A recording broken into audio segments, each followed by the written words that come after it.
வெள்ளிக்கிழமை தோறும் நடக்கிற ரேமா வேத வகுப்புகளுக்கு கர்த்தராகிய இயேசு கிறிஸ்துவின் நாமத்தில் வாழ்த்தி வரவேற்கிறேன். I welcome every one of you for this Rhema Bible study. It is held every Friday. God is good and His mercy endureth forever. கர்த்தர் நல்லவர், அவர் கிருபை என்றும் உள்ளது. நம்முடைய தேவன் நல்லவர். உங்களுக்கும் எனக்கும் நல்ல ஜீவனை கொடுத்திருக்கிறாரே, அதுவே கர்த்தருடைய கிருபை. God has given you and me the life. That's a great grace He has bestowed upon us. கண்களை மூடி கர்த்தராகிய இயேசு கிறிஸ்துவின் இரத்தத்திற்காக நாம் அறிக்கை பண்ணுவோம். Let us close our eyes and plead for the precious blood of the Lord Jesus Christ. கர்த்தராகிய இயேசு கிறிஸ்துவின் இரத்தம் ஜெயம். கர்த்தராகிய இயேசு கிறிஸ்துவின் இரத்தம் ஜெயம். கர்த்தராகிய இயேசு கிறிஸ்துவின் இரத்தம் ஜெயம். கர்த்தராகிய இயேசு கிறிஸ்துவின் இரத்தம் ஜெயம். கர்த்தராகிய இயேசு கிறிஸ்துவின் இரத்தம் ஜெயம். கர்த்தராகிய இயேசு கிறிஸ்துவின் இரத்தம் ஜெயம். கர்த்தராகிய இயேசு கிறிஸ்துவின் இரத்தம் ஜெயம். வல்லமை உண்டு உண்டு அற்புத வல்லமை இயேசுவின் இரத்தத்தால் வல்லமை உண்டு உண்டு அற்புத வல்லமை இயேசு கிறிஸ்துவின் இரத்தத்தினால். There is power, power, wonder-working power in the blood of the Lamb. There is power, power, wonder-working power in the precious blood of the Lamb. உண்டு உண்டு அற்புத வல்லமை இயேசுவின் இரத்தத்தால் வல்லமை உண்டு உண்டு அற்புத வல்லமை இயேசு கிறிஸ்துவின் இரத்தத்தினால். There is power, power, wonder-working power in the blood of the Lamb. There is power, power, wonder-working power in the precious blood of the Lamb. இந்த நாளில் வேத வகுப்புகள் நமக்கு ஆசீர்வாதமாக இருக்கும்படி அன்பு சகோதரன் டியூக் அவர்கள் ஜெபிப்பார்கள். Thank you, Lord Jesus. We know, Heavenly Father, your presence is here in abundance, oh Father. You've been blessing your children, those who've been watching online also. Thank you, Father, Lord, for the blessed privilege thou hast given to us to come to this tabernacle to thank you and praise you for the blessings which you have poured upon us this. Hallelujah. Thank you, Lord. Grant all our desires according to your will, O Father. Lord, as we are going to hear through from thy servant, O Father, the precious word, O Father, which you have kept in store for us, O Master, Lord. Use thy servant in a mighty way, Heavenly Father. Give him different revelation of Father, Lord Jesus, from the Holy Scriptures. Oh, hallelujah. As he has come here with much preparation from thee, O Master Lord. Hear the word from thee, O Master Lord, as he's been bringing the word of Father. Prepare him to, hallelujah, give the word to us, O Master Lord. Let it be confirmed with miracles and wonders of those who've been watching online. Be richly blessed, O Father, Lord Jesus. Amen. Hallelujah. Thank and praise you, Lord Jesus. Hallelujah. Be with us, O Master Lord, the remaining time, O Father, Lord, till the end of the service, O Father. Cover us under your precious blood, O Master Lord. We give you all the glory in Jesus' precious name. Amen. Let us sing a few songs for God's glory. கர்த்தருடைய நாமத்தின் மகிமைக்காக நாம் சில பாடல்களை பாடுவோம். This is the day that the Lord has made, and this is the victorious day, and there is no defeat for us. And we are victorious in Christ. We are more than conquerors. இந்த நாள் ஆண்டவர் கொடுத்த நாள். It is வெற்றியின் நாள். இது நமக்கு தோல்வி இல்லை, நமக்கு எப்பொழுதுமே வெற்றி. ஆமென்.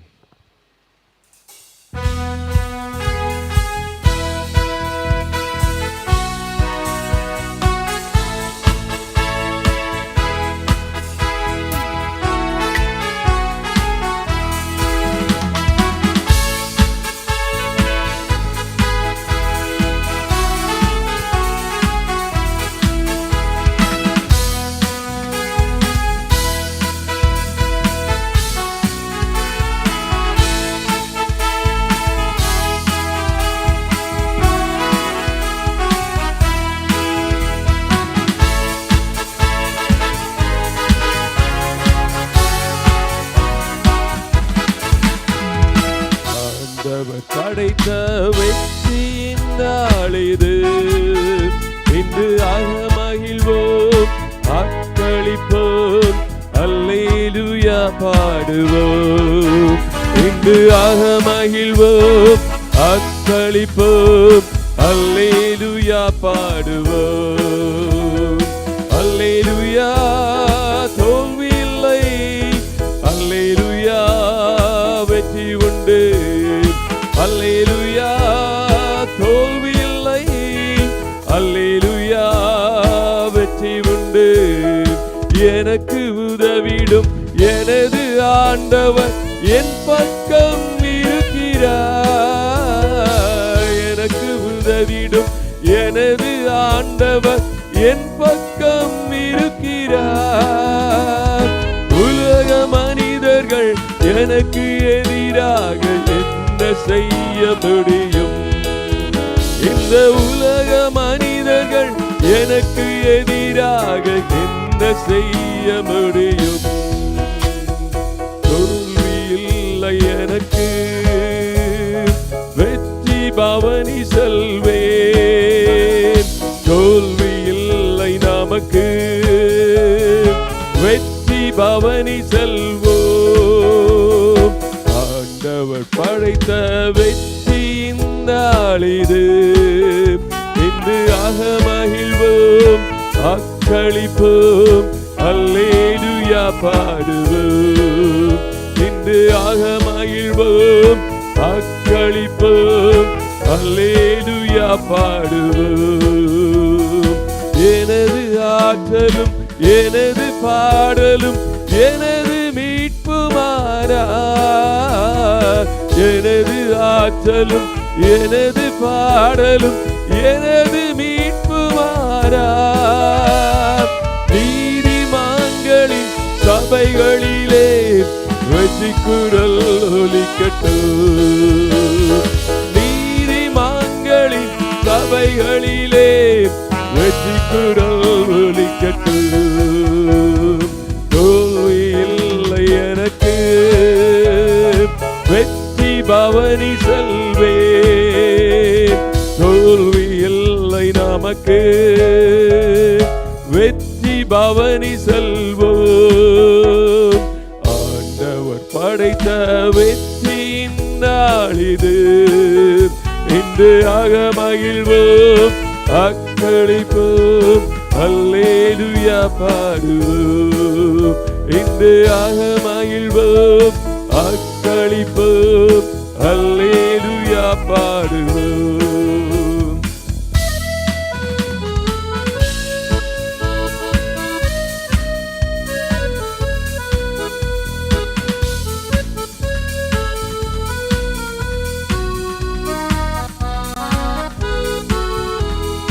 தள்ளப்பட்ட கல் கட்டிடம் தாங்கிடும் மூலை கல்லாயிற்று. தள்ளப்பட்ட கல் கட்டிடம் தாங்கிடும் மூலை கல்லாயிற்று. கந்த செயல் இது, அதிசயம் இது, கைத்தட்டி பாடுங்களே. இது கத்த செயல் இது, அதிசயம் இது, கைத்தட்டி பாடுங்களே. தோல்வி இல்லை எனக்கு, வெற்றி பவனி செல்வேன். தோல்வி இல்லை நமக்கு, வெற்றி பவனி செல்வோம். ஆண்டவர் படைத்த வெற்றியின் நாளிது. இன்று அகமகிழ்வோம், அக்களிப்போம், அல்லேலூயா பாடுவோம். இன்று அகமகிழ்வோம், அக்களிப்போம், அல்லேலூயா பாடுவோம். என்றும் உள்ளது உமது பேரன்பு என்று பறைசாற்றுவேன். என்றும் உள்ளது உமது பேரன்பு என்று பறைசாற்றுவேன். துன்ப வேளையில் நோக்கி கூப்பிட்டேன், துணையாய் வந்தீரையா. இந்த துன்ப வேளையில் நோக்கி கூப்பிட்டேன், துணையாய் வந்தீரையா.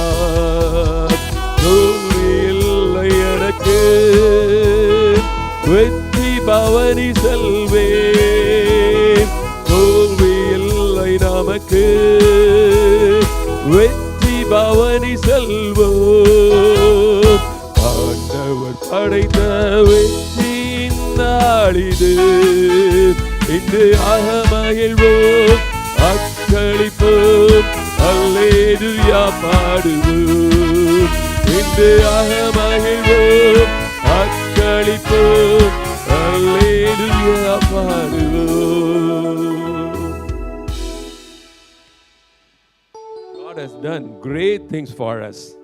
Our hearts are bubbling with joy for the good things we have received from Him.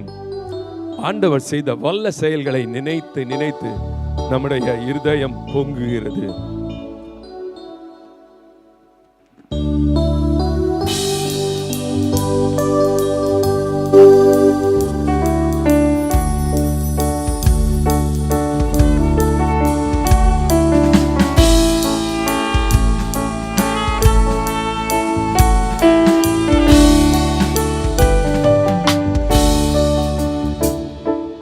நேசறிவும் திருபாதம் அமர்ந்தே நிம்மதி நிம்மதியே.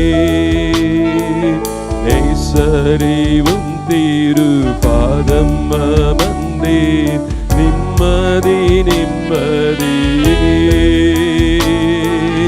ஆர்வமுடனே பாடி துதிப்பேன், ஆனந்தமானந்தமே.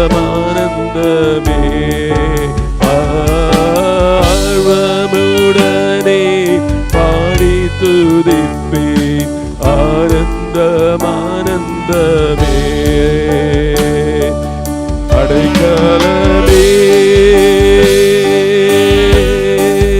அதிசயமே, ஆராதனை ஆராதனை. அடைக்கலமே அதிசயமே, ஆராதனை ஆராதனை.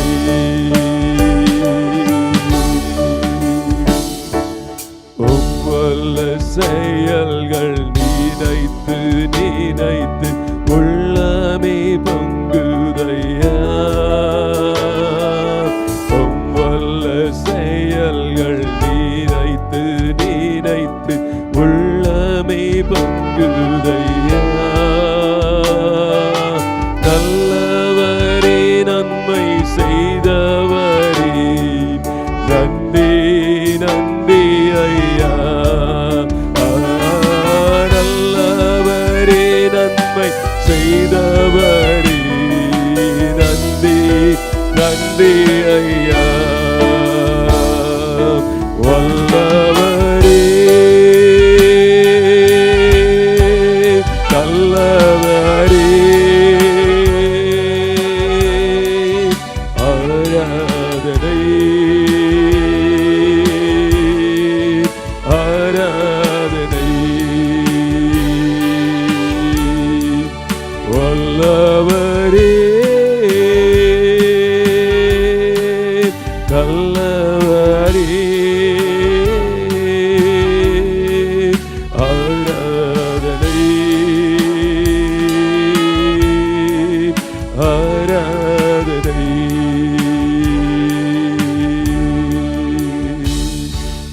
பலியான செம்மறி பாவங்களெல்லாம் சுமந்து தீர்த்தவரே. பலியான செம்மறி பாவங்களெல்லாம் சுமந்து தீர்த்தவரே. பரிசுத்த ரத்தம் எனக்காகல்லோ, பாக்கியம் பாக்கியமே. பரிசுத்த ரத்தம் எனக்காகல்லோ, பாக்கியம் பாக்கியமே. பரிசுத்த பரிசுத்தரே படைத்தவரே ஆராதனை ஆராதனை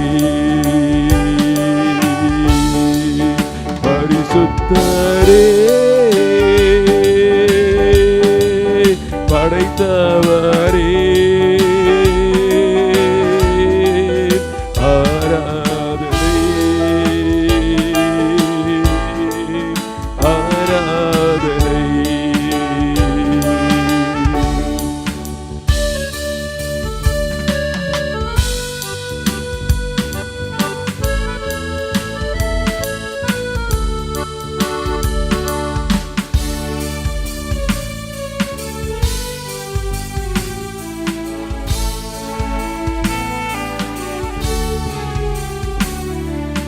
எத்தனை இன்னல்கள் என் வாழ்வில் வந்தாலும் உம்மை பிரியேன் ஐயா. எத்தனை இன்னல்கள் என் வாழ்வில் வந்தாலும் உம்மை பிரியேன் ஐயா. சித்தமே செய்து சாட்சியாய் வாழ்வே நிச்சயம் நிச்சயமே. சித்தமே செய்து சாட்சியாய் வாழ்வேன் நிச்சயம் நிச்சயமே. ரட்சகரே இயேசுநாதா ஆராதனை ஆராதனை. ரட்சகரே இயேசுநாதா ஆராதனை ஆராதனை. அப்பா உம்முடைய நாமத்துக்காக நாங்கள் பாடின பாடலை நீர் அங்கீகரித்தீரப்பா. இப்பொழுதும் உமது வார்த்தையை நாங்கள் கேட்கிறதற்கு எங்கள் இருதயத்தை தகுதியாக்கினதற்காக ஸ்தோத்திரம். உம்முடைய தாசனை வல்லமையாக எடுத்து உபயோகப்படுத்தும் அப்பா. உம்முடைய வார்த்தையை confirm it, oh Father Lord. Yes Lord Jesus. அதை நிச்சயப்படுத்தும் அப்பா, உறுதிப்படுத்தும் அப்பா. Lord, miracles and wonders take place, oh Father Lord Jesus, as the people hear the word of Father. அற்புதங்களும் அதிசயங்களும் ஹல்லேலூயா உம்முடைய நாமத்திற்காக நடப்பதாக இயேசு சுவாமி. கடைசி ஜெபத்தையும் கரத்தில் ஒப்படைக்கிறோம் அப்பா. துதி கன மகிமை உமக்கே செலுத்துகிறோம் மீட்பர் இயேசு கிறிஸ்துவின் நாமத்திலே ஆமென்.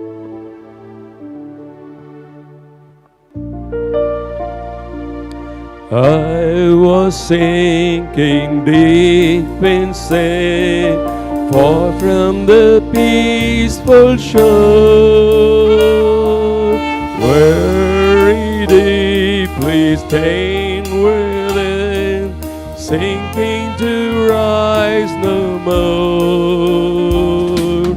But the master of the sea heard my despairing cry, from the waters lifted me, now safe am I. Love lifted me, love lifted me, when nothing else could help. Love lifted me, love lifted me, love lifted me, when nothing else could help. Love lifted me. All my heart to Him I give, ever to Him I cling. In His blessed presence live, ever His praises sing. Love so mighty and so true, Mary's my soul's best song. Faithful, loving, serving, stoop to Him belong. Love lifted me, love lifted me, when nothing else could help. Love lifted me, love lifted me, love lifted me, when nothing else could help. Love lifted me.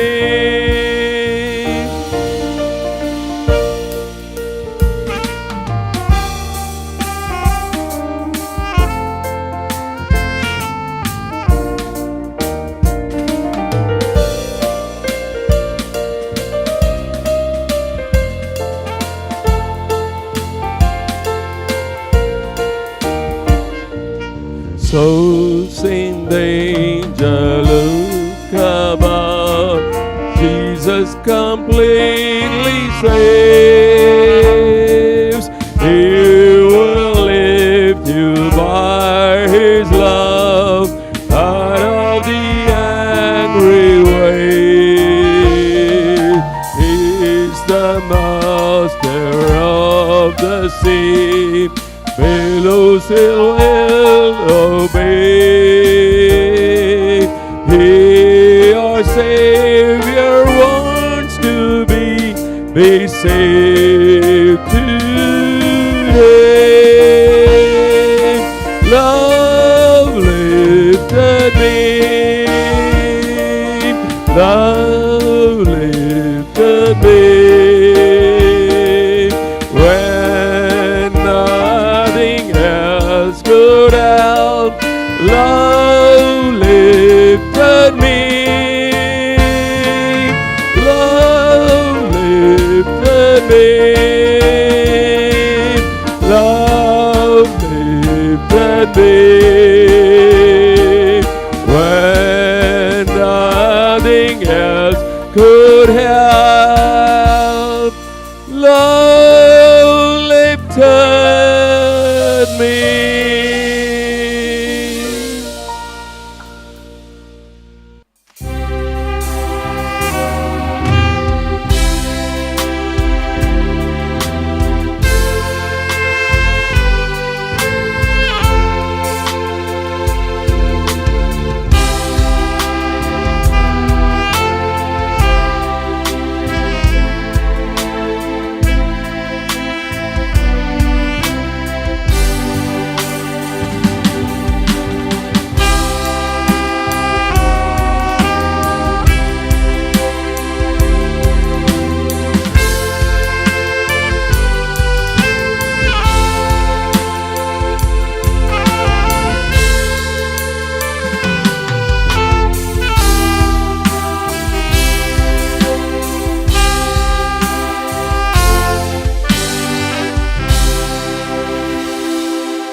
கர்த்தர் நல்லவர், அவர் கிருபை என்றும் உள்ளது.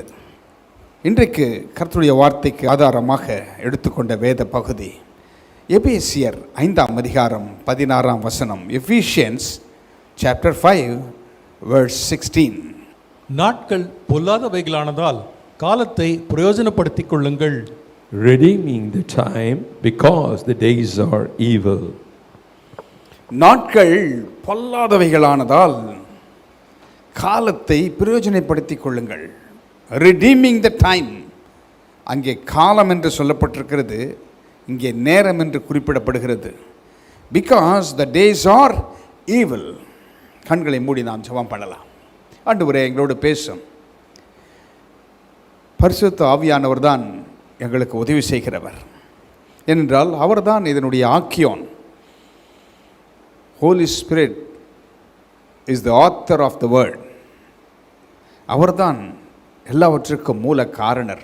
நீர் எங்களோடு பேசும் பொழுது மனக்கண்கள் திறக்கப்படும். அது எங்கள் ஒவ்வொருவருக்கும் பிரயோஜனமாக இருக்கும். ஆண்டவரே, அன்பின் பரலோக பிதாவே, இந்த மாலை நேரத்தில் எங்களை கூட்டி சேர்த்ததற்காக நன்றி சொல்கிறோம்.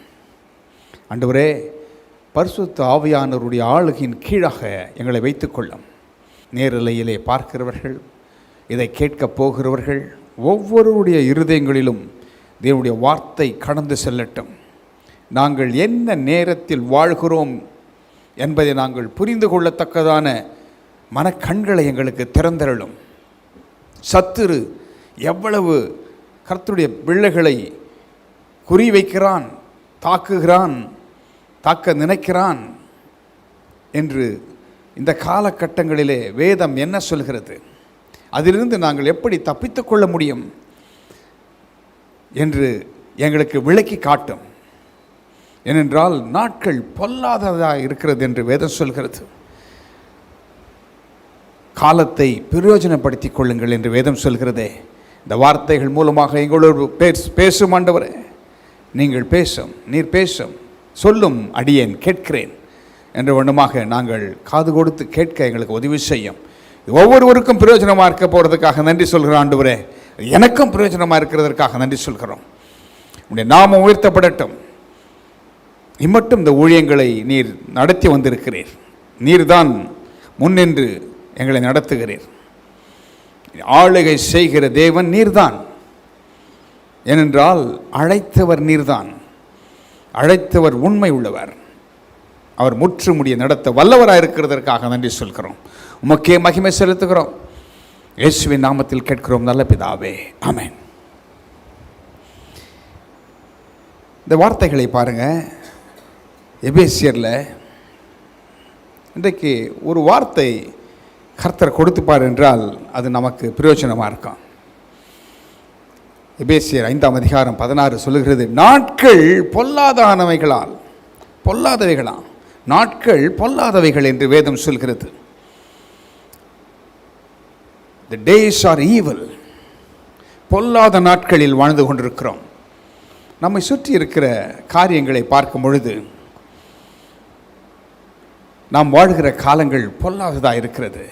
எங்கு பார்த்தாலும் பொறாமைகள், எரிச்சல்கள், பகைகள், கொலைகள், வெறிகள், என்னென்ன உலகத்தில் காண்கிறோமோ இவையெல்லாம் மனதை பதற செய்கிறது. It grieves our heart. என்ன நடக்கிறதை பார்த்தால் நம்முடைய மனம் வேதனைப்படுகிறது. அதனால தான் ஆண்டவர் சொல்கிறாரு, நாட்கள் பொல்லாதது தான், ஆனால் காலத்தை பிரயோஜனப்படுத்திக் கொள்ளுங்கள். Redeeming the time. இன்றைக்கு கர்த்தருடைய வார்த்தைக்கு நான் கொடுக்கிற தலைப்பு ரிடீமிங் த டைம்.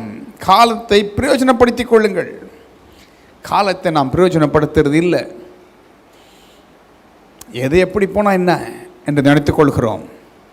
ஆனால் காலங்கள் கூடியதாக இருக்கிறது. ஏனென்றால் என்னவா, எதற்காக இவை சொல்கிறார் என்றால், 1 பேதுரு 5ஆம் அதிகாரம் 8ஆம் வசனத்தில் என்ன சொல்கிறது என்றால், தெளிந்த புத்தி உள்ளதாக இருக்கணுமா. அதை குறித்து பாருங்க, விழித்திருக்கிறோமா. எதற்காக என்றால், ஏன் காலத்தை பிரயோஜனப்படுத்திக் கொள்ள வேண்டும். சத்துரு சிங்கத்தை போல விழுங்க பார்க்கிறான் கர்த்தருடைய பிள்ளைகளை. Be sober, be vigilant, because your adversary the devil, as a roaring lion, walketh about, seeking whom he may devour. தெளிந்த புத்தியுள்ளவர்களாய் இருங்கள், விழித்திருங்கள். ஏனெனில் உங்கள் எதிராளியாகிய பிசாசானவன் கர்ஜிக்கிற சிங்கம் போல் எவனை விழுங்கலாமோ என்று வகை தேடி சுற்றித் திரிகிறான். மறுபடியும் வாசிங்க. தெளிந்த புத்தியுள்ளவர்களாய் இருங்கள், விழித்திருங்கள். ஏனெனில் உங்கள் எதிராளியாகிய பிசாசானவன் கர்ஜிக்கிற சிங்கம் போல் எவனை விழுங்கலாமோ என்று வகை தேடி சுற்றித் திரிகிறான். பாருங்க, சாத்தான் ரொம்ப ஸ்விஃப்டாக செயல்படுறான். என்னன்றா, எதிராளியானவன் பிசாசு எவனை விழுங்கலாமோ என்று வகை தேடி சுற்றி திரிகிறானா. சத்துரு இப்படி சுற்றி திரிகிறான்னு பயப்பட வேண்டாம். Don't get afraid. பயந்துராதீங்க. ஏனென்றால் அவன் ஏற்கனவே கல்வாரி சிலுவையிலே தோற்கடிக்கப்பட்டவன். ஆனாலும் கொஞ்ச காலம் இருக்கிறது என்று தன்னால் முடிந்த மட்டும் அவனுடைய ஃபுல் ஃபோர்ஸோட கர்த்தருடைய பிள்ளைகளை எப்படியாவது ஏதாவது பண்ணணும்னு நினைக்கிறான். அதனால தான் என்ன சொல்கிறாரு, தெளிந்த புத்தி உள்ளவர்களாக இருங்கள். அடிக்கடி நான் ஒரு வார்த்தையை சொல்லுவேன். ஏனென்றால் கர்த்தருடைய ஆவியினால் ஏவப்பட்டு சில நேரங்களில் பேசும் பொழுது ஃபாஸ்டிங் ப்ரேயரில் மற்ற செவ்வாய்க்கிழமையில் தேவன் நமக்கு பயமுள்ள ஆவியை கொடாமல் பலமும் அன்பும் தெளிந்த புத்தியும் உள்ள ஆவியை கொடுத்திருக்கிறார் என்று வேதம் சொல்லுகிறது என்று சொல்லுவேன். எனக்கு பிடிச்ச வசனம் அது. ஏனென்றால் கடவுள் ஆண்டவர் நமக்கு பயத்தை கொடுக்குறவர் இல்லை, சத்துரு தான் பயத்தை கொடுக்குறவன். சத்துருவின் மனிதர்கள் பயம் உண்டாக்குவார்கள்.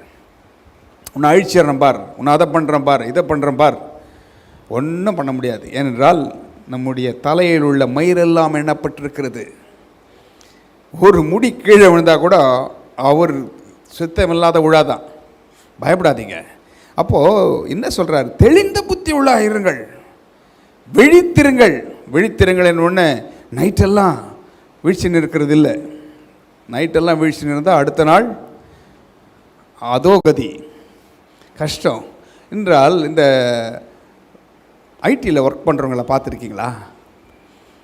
நாங்கள் ஒரு முறை அண்ணனோட அந்த ஈசிஆர் ரோடில் ஒய்எம்சியில் ஒரு கூட்டம் நடந்துச்சு. அந்த கூட்டத்தில் 3/4 பேர் யங் கேர்ள்ஸ் அண்ட் பாய்ஸ் உட்கார்ந்துருந்தாங்க. எல்லாமே அப்படியே தூங்குற மாதிரி இருக்கிறான். கண்ணெல்லாம் சொருவுது.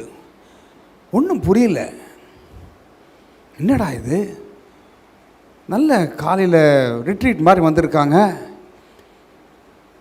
நல்ல வீழ்ச்சி, யங் பாய்ஸ் அண்ட் கேர்ள்ஸு நல்ல எனர்ஜெட்டிக்காக இருக்காங்க பார்க்குறதுக்கு. கண்ணு மாத்திரம் அப்படியே இழுக்குதே. இல்லை வேறு எதுனா ட்ரக்ஸு எதுனா பயன்படுத்துகிறாங்களோ அப்படி தோணுது. ஏனென்றால் எல்லாருமே ஐடியில் வேலை செய்கிறவங்க. நைட்டு வேலை, பகல் தூக்கம், வேறு வழி இல்லை. அந்த வாலிபர்களாக இருக்கிறதுனால, யங் எனர்ஜெட்டிக்காக இருக்கிறதுனால அவங்களுக்கு அது ஈஸியாக இருக்குது. ஆனால் அவங்களுக்கே கஷ்டமாக இருக்குது. விழித்திருங்கள் என்றால் இந்த விழித்திருப்பதில்லை, நைட்டெல்லாம் விழிச்சிருந்து பகலில் தூங்குறதில்லை. விழித்திரும்பல பி விஜிலண்ட், அப்படி தானே சொல்லியிருக்கு. விஜிலண்ட், பி விஜிலண்ட், விழிப்பாயிருன்னா எச்சரிக்கையாயிரு, விழிப்பாயிரு. எவன் என்ன பண்ணுறான், சத்துரு எந்த விதத்தில் வருகிறான், யார் எப்படி கிரியேட் செய்வார்கள் தெரியாது உங்களுக்கு. முன்னால் ஒன்று பேசலாம், பின்னால் வேற பேசலாம். உங்களுக்கு தெரியுமா? தெரியாது. அதை அறிந்து கொள்ள வேண்டும் என்றால் பி விஜிலண்ட். நீங்கள் செய்ய வேண்டிய காரியங்களை நீங்கள் செய்யணும். பி விஜிலண்ட், விழித்திருங்கள். ஏனெனில் உங்கள் எதிராளியாகிய பிசாசானவன், பிசாசு எந்த விதத்தில் யாரை பயன்படுத்துவான்னு யாருக்குமே தெரியாது. அப்போது கர்த்தருடைய ஆவியானவருடைய உதவி இருந்தால் ஒழிய, உங்களுக்கு கர்த்தருடைய ஆவியானவர் நடத்துதல் இருந்தால் ஒழிய நீங்கள் அறிந்து கொள்ள முடியாது. அதை பற்றி தான் நம்ம பார்க்க போகிறோம். ஒரே இன்ஸ்டன்ட்டில் 2 காரியங்களை ஆண்டவர் எனக்கு கற்றுக் கொடுத்தார். ரெடீமிங் த டைம், தெளிந்த புத்தி உள்ளதாக இருக்கணுமா? ஏனென்றால் காலத்தை பிரயோஜனப்படுத்திக் கொள்ளுங்கள். ஏனென்றால் அந்த காலம் கொடியதாக இருக்கிறது, பொல்லாப்பாக இருக்கிறது. ஏனென்றால் உங்கள் எதிராளியாக பிசாசானவன், பிசாசு நேராக இந்த புலோகத்தில் செயல்பட முடியாது. It's illegal. ஏனென்றால் ஒரு ஆவி இந்த உலகத்தில் எதையும் செய்ய முடியாது. அது தேவன் நியமித்த நியமனம், ஆர்டினன்ஸ், அதுதான் கட்டளை, சட்டம், அவ்வளோதான். அதே போல தான் தேவனும் தானாக ஒன்றையும் செய்ய முடியறதில்லை, செய்ய மாட்டார். ஏனென்றால் அவர் கட்டுப்பாடு உள்ளவர். அதனால்தான் மனு உருக்கொண்டு ஆண்டவர் ஆனாப்பட்ட கடவுளே மனு உருக்கொண்டு அவர் ஒரு சரீரத்தை தேர்ந்தெடுத்துக் கொள்கிறார். பூலோகத்திலே வாழ வேண்டும் என்றால் உங்களுக்கு எனக்கு ஒரு சரீரம் வேண்டும், பாடி.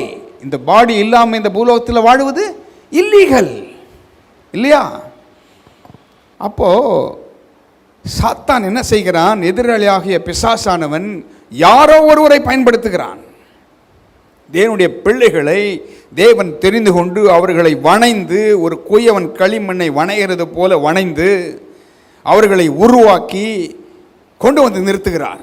அவர்களில் உள்ளாக இருந்து பேசுகிறார், அவர்களை பயன்படுத்துகிறார். சும்மா ஏதோ வந்தம் போனோம் பேசுகிறோம் அதில்ல. ஆண்டவர் தாயின் கருவில் உருவாக முன்னே தெரிந்து கொள்கிறேன் என்று சொல்கிறார். உலக தோற்றத்திற்கு முன்னாக நீங்கள் என்னிலே இருந்தீர்கள் என்று சொல்கிறார். அவரோடு இருந்தோமா? நம்ம அவர் எண்ணத்தில் இருந்தோம். அதனால தான் அந்த பூலோகத்தில் நம்ம எக்ஸிஸ்ட் ஆகியிருக்கிறோம். அப்போது தேவன் பண்ணுறத அப்படியே காப்பி பண்ணுவான் பிசாசு, அப்படியே ஃபாலோ பண்ணுவான், அப்படியே காப்பி கேட்டவன். தேவன் என்ன செய்கிறாரோ அதை அப்படியே அவன் ஃபாலோ பண்ணுறான். அவனுடைய ஆட்களை ஏற்படுத்துகிறான், பொல்லாத கிரியைகளை செய்ய வைக்கிறான், அவர்களுக்குள்ளாக இருந்து கிரியை செய்கிறான், கர்த்தருடைய பிள்ளைகளுக்கு விரோதமாக ஏவுகிறான்.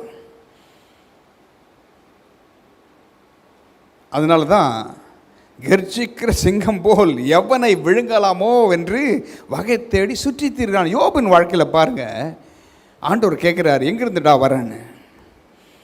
தேவனுடைய சமூகத்தில் வந்து நின்றானாம். பார்த்தீங்களா?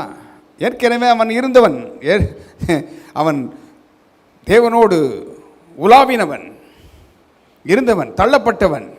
ஆனால் போய் சுற்றி பார்த்துட்டு வர்றேன் என்று சொல்கிறான். தேடி பார்த்து வந்து உலகத்தை எல்லாம் சுற்றி பார்த்து வர்றேன்றான். அவனிடத்தில் கேட்கிறார், என் தாசனாக யோபின் மேல் கண்ணை வைத்தாயோ? பார்த்தீங்களா எப்படி அலைந்து அப்படியே திரிகிறான். அப்படிதான் இந்த நாட்களிலே பிசாசானவன் கர்ஜிக்கிற சிங்கம் போல் எவனை விழுங்கலாமோ? யாரை விழுங்கலாம்? அவன் விழுங்கி என்ன பிரயோஜனம் இல்லையே. கர்த்தருடைய பிள்ளைகள் மேல்தான் அவனுடைய குறி. தேவன் ஒரு மனிதனை பயன்படுத்துவார் என்றால், தேவன் ஒருவனை எடுத்து மற்றவர்களுக்கு ஆசீர்வாதமாக வைப்பார் என்றால், கர்த்தர் ஒருவனை எடுத்து அவன் மூலமாக ரட்சிப்பை அளிப்பார் என்றால், அவர்களுக்கு தான் போராட்டம். இல்லைன்னா கோசி லைஃப் தான், ஜாலியாக இருந்துட்டு போகலாம். யோவான் ஸ்நானகன் யார்? கர்த்தருடைய சத்தமாக வந்தான், பாதையை செவி பண்ணுகிறவனாக வந்தான். அவனுக்கு தான் போராட்டம். அவனுடைய சிரசு தான் வெட்டப்பட்டது. அவனுக்கு விரோதமாக தான் மக்கள் எழும்பினார்கள். பார்த்தீங்களா? அப்போது சிங்கம் போல் விழுங்கலாமோன்று யாரை வகை தேடி சுற்றி திரிகிறான் என்றால் கர்த்தருடைய பிள்ளைகள். அதனால்தான் தெளிந்த புத்தி இருக்கணும் நமக்கு. கடைசி நாட்களிலே நமக்கு தெளிந்த புத்தி, ஆண்டவரே பகுத்தறிகிற வரத்தை எனக்கு கொடும், நேரத்தையும் காலத்தையும் ஆதாயம் பண்ணிக்கொள்ளக்கூடிய ஒரு கிருபையை எனக்கு கொடும் என்று நாம் கேட்க வேண்டும். உலக மனுஷன் இதில் நல்லா இருக்கிறாங்க. கர்த்தருடைய பிள்ளைகள் தான் நாம் சொல்லுகிறோம். கர்த்தருடைய பிள்ளைகள் என்று சொல்லுகிறவர்கள், தேவனை நம்புகிறவர்கள், தெளிந்த புத்தி இல்லை, எல்லாவற்றையும் நம்புகிறோம், எல்லாவற்றையும் பின்பற்றுகிறோம், கேட்கிறதை அப்படியே நம்புகிறோம், சத்தத்தையினால் நாம் நடத்தப்படுகிறோம். தேவனுடைய கைடன்ஸ் நாம் கேட்கறதில்லை, புரிந்து கொள்வதில்லை. அதை குறித்து தானே ஒரு இன்ஸ்டன்ட்டில் 2 காரியங்கள் இருக்கிறது. அதை நாம் பார்க்க போகிறோம். என்னென்றால், இஸ்ரவேல் ஜனங்கள் எப்படி விடுவிக்கப்பட்டு அவர்கள் தேசமாக மாறினார்கள், யாக்கோபின் சந்ததி என்று நாம் பார்த்தோம், எல்லாருக்கும் தெரியும். அதில் ஒரு சந்ததி வருகிறது, ஒரு ராஜா வருகிறான். அவன் பெயர் எரோபியாம் என்று அழைக்கப்படுகிறான். சாலமோனுக்கு அப்புறம் அவன் வருகிறான், தாவீதின் சந்ததியில் வந்தவன்.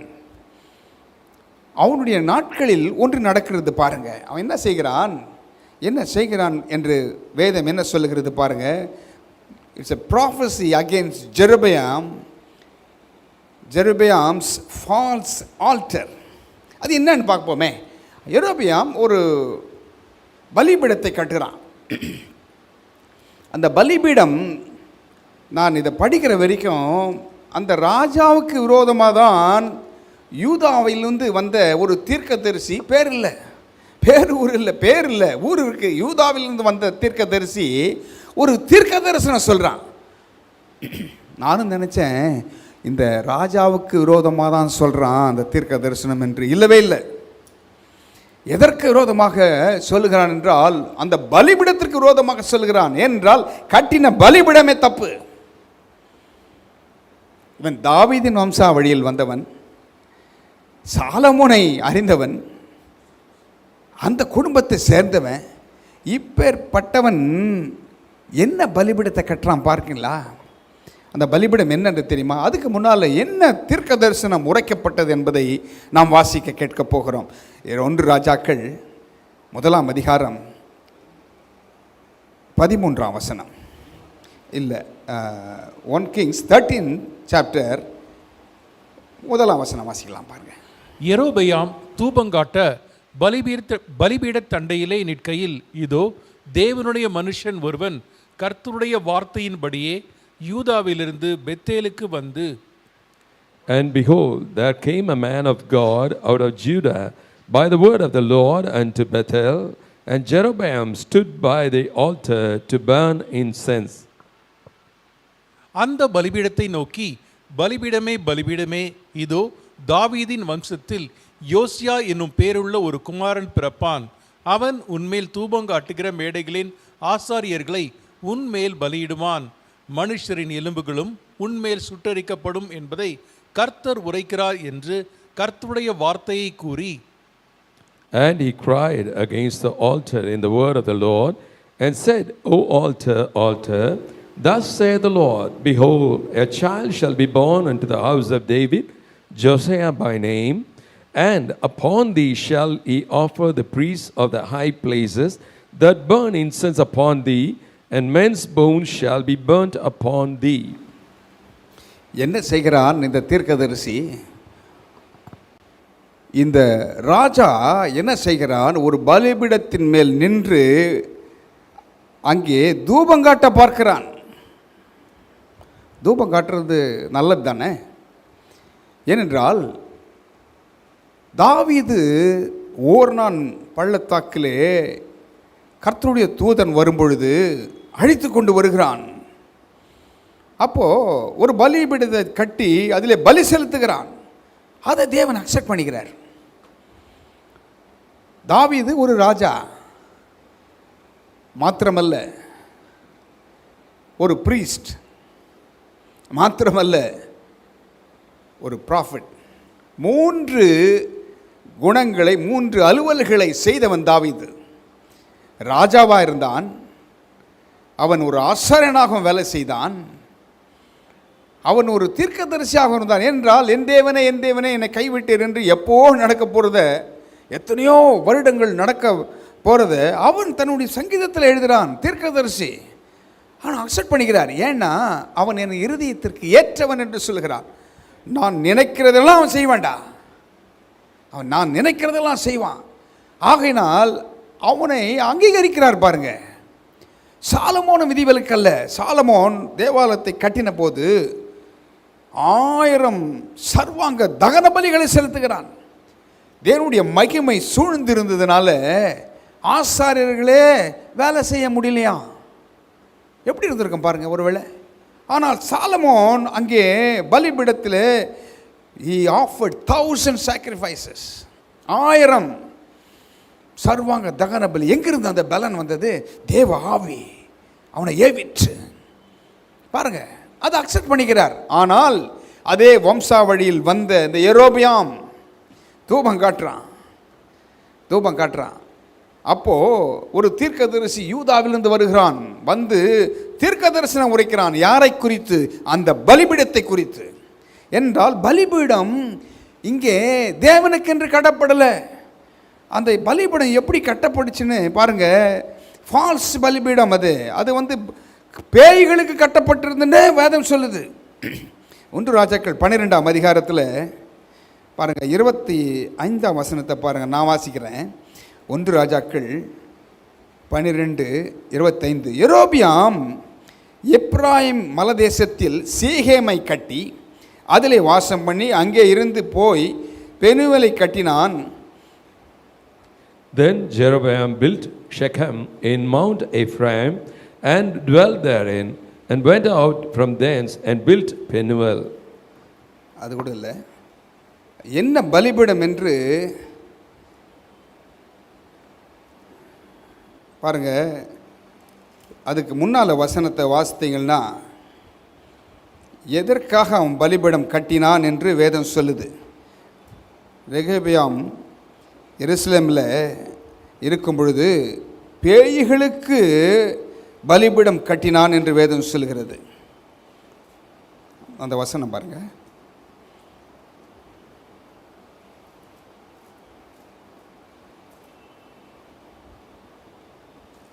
பாருங்க 28ஆம் வசனத்தை பாருங்கள். ஆகையால் ராஜாவானவன் யோசனை பண்ணி பொன்னினால் 2 கன்றுக்குட்டிகளை உண்டாக்கி ஜனங்களை பார்த்து, நீங்கள் எருசலேமுக்கு போகிறது உங்களுக்கு வருத்தம். இஸ்ரவேலரே, இதோ இவைகள் உங்களை எகிப்து தேசத்திலிருந்து வரப்பண்ணின உங்கள் தேவர்கள் என்று சொல்லி ஒன்றை பெத்தேலிலும் ஒன்றை தானிலும் ஸ்தாபித்தான். இந்த காரியம் பாவமாயிற்று. ஜனங்கள் இந்த ஒரு கன்று குட்டிக்காக நான் மட்டும் போவார்கள். அவன் மேடையாகிய ஒரு கோவிலையும் கட்டி லேவியின் புத்திரர் இராத ஜனத்தில் ஈனமானவர்களை ஆசாரியர்களாக்கினான். யூதாவில் ஆசரிக்கப்படும் பண்டிகைக்கு ஒப்பாக 8ஆம் மாதம் 15ஆம் தேதியிலே யெரொபெயாம் ஒரு பண்டிகையும் கொண்டாடி பலிபீடத்தின் மேல் பலியிட்டான். அப்படியே பெத்தேலிலே தான் உண்டாக்கின கன்று குட்டிகளுக்கு பலியிட்டு தான் உண்டு பண்ணின மேடைகளின் ஆசாரியர்களை பெத்தேலிலே ஸ்தாபித்து. 33ஆம் வசனம் மிக முக்கியமான வசனம் பாருங்க. தன் மனதிலே தானே நியமித்து கொண்ட 8ஆம் மாதம் 15ஆம் தேதியிலே பெத்தேலில் தான் உண்டாக்கின பலிபீடத்தின் மேல் பலியிட்டு இஸ்ரவேல் புத்திரருக்கு பண்டிகை ஏற்படுத்தி பலிபீடத்தின் மேல் பலியிட தூபம் காட்டினான். 1 Kings chapter 12 verses from 28 to 33. Whereupon the king took counsel and made 2 cobs of gold and said unto them, It is too much for you to go up to Jerusalem. Behold, thy gods, O Israel, which brought thee up out of the land of Egypt. And he set the one in Bethel, and the other put he in Dan. And this thing became a sin, for the people went to worship before the one, even unto Dan. And he made an house of high places, and made priests of the lowest of the people, which are not of the sons of Levi. And Jeroboam ordained a feast in the 8th month, on the 15th day of the month, like unto the feast that is in Judah. And he offered upon the altar, so did he in Bethel, sacrificing unto the cobs that he had made. And he placed in Bethel the priests of the high places which he had made. So he offered upon the altar which he had made in Bethel the 15th day of the 8th month, even in the month which he had devised of his own heart, and ordained a feast unto the children of Israel. And he offered upon the altar and burnt incense. பார்த்தீர்களா என்ன பலிபீடத்தை இவன் கட்டியிருக்கிறான். அதற்கு முன்னால் இருக்கிற கொஞ்சம் வசனங்களை வாசித்து பார்த்தீங்கன்னா வீட்டுக்கு போகும்போது பேய்களுக்கு பலிபீடம் கட்டினான் என்று வேதம் சொல்லுது. வெறும் விக்கிரகத்திற்கு மாத்திரமல்ல, பேய்களுக்கு கட்டினானாம். இவன் யார்?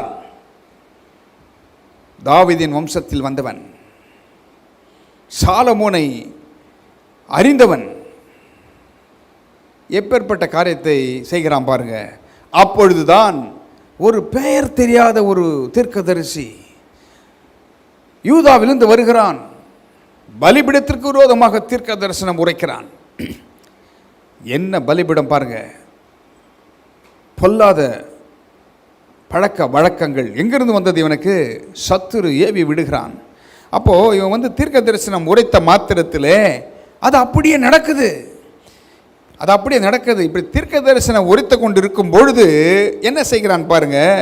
அந்த பலிபீடத்தை நோக்கி அவன் கூறிய பொழுது அந்த அடையாளம் 3ஆம் வசனம் சொல்லுது 13:3. அன்றைய தினம் அவன் ஒரு அடையாளத்தையும் சொல்லி, இதோ இந்த பலிபீடம் வெடித்து அதன் மேல் உள்ள சாம்பல் கொட்டுண்டு போம், கர்த்தர் உரைத்ததற்கு இதுவே அடையாளம் என்றான்.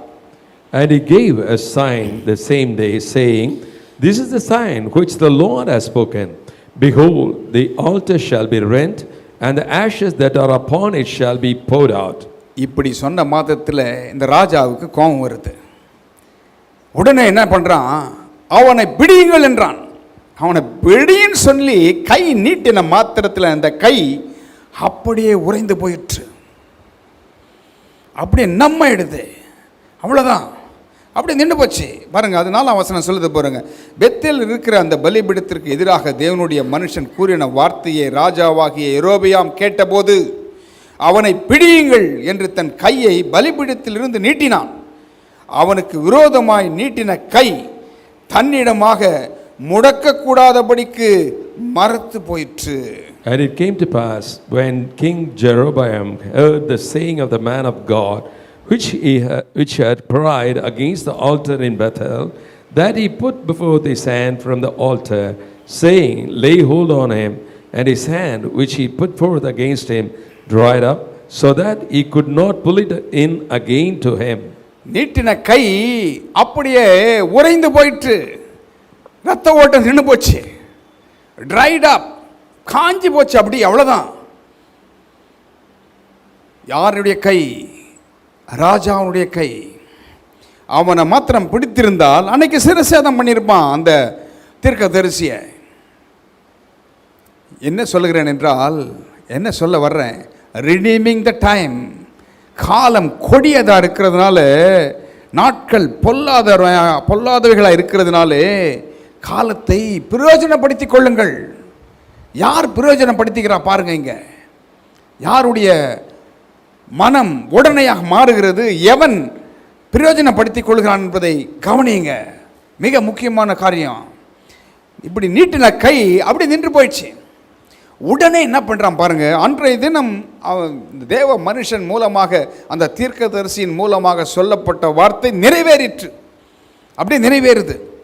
அப்போ உடனே என்ன பண்ணுறான் இவன், அந்த ராஜா அந்த தேவனுடைய மனுஷனுக்கு பிரதியுத்தரமாக என்ன சொல்கிறான் என்று பாருங்கள்.